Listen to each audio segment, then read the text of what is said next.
खबर शामिल करते हैं लाड़काना से। हमारे नुमाइंदे निसार अली बलोच की रिपोर्ट के मुताबिक सिंध में पानी की कमी और बिजली गैस की लोड शेडिंग के खिलाफ लाड़काना में पाकिस्तान पीपल्स पार्टी का एहतजाज।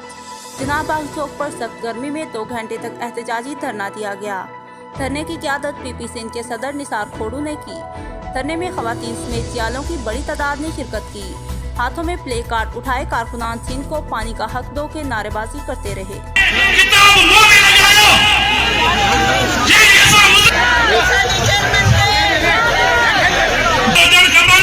नुकसान